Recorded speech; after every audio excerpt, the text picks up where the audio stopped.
My name is Steve Smith. I'm an athletic trainer and I work at Mississippi State University. We have two different case studies. One was an ACL reconstruction using a quad tendon. One was a hip joint surgery, labral repair, and a restructuring of the neck of the femur. They had very similar protocols, and these are the protocols that we took them through. Put them in the pool, put the bars in the front and the back. We didn't want them up on the front bar, so they had to stay off the front bar. They couldn't put their body weight leaning onto the bar. Had the bar in the back, so if they weren't running fast enough, we made sure that their butt or their back wasn't touching the bar, and they that would make them speed up. John, get off the front bar. Back up a little bit. Stay between those two bars. There you go. We turn the jets up.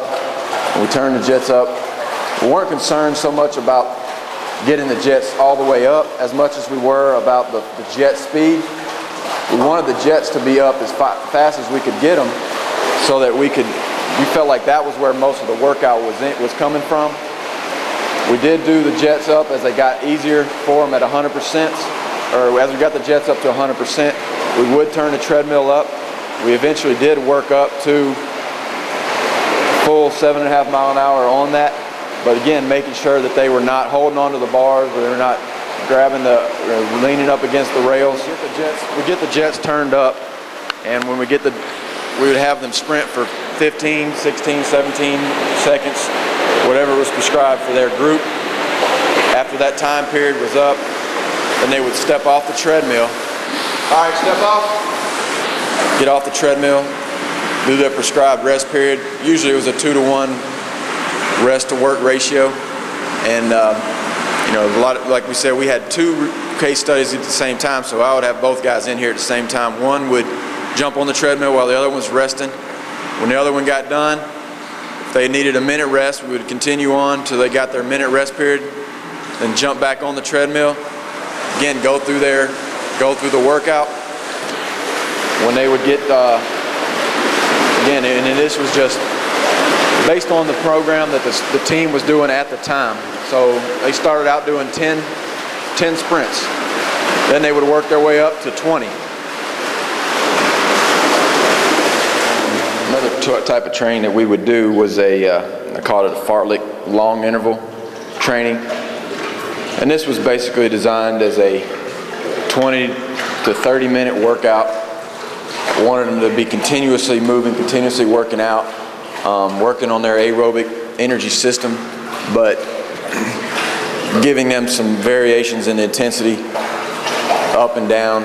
We usually would start them out with a 2 to 3 minute warm up, 3 mile an hour, 50-60% jet, just a light little jog, making sure they're not leaning up too far in the front of the pool. Don't lean on that bar. After they warmed up, then we would increase the intensity, usually go up to a half mile per hour to a mile per hour on the treadmill, and then usually would jump the jets up to 10 to 15% increase. Let them run at that period and this is a long interval, so I considered a 2 to 3 minute a harder run. Let them run at this higher intensity for a little period of time.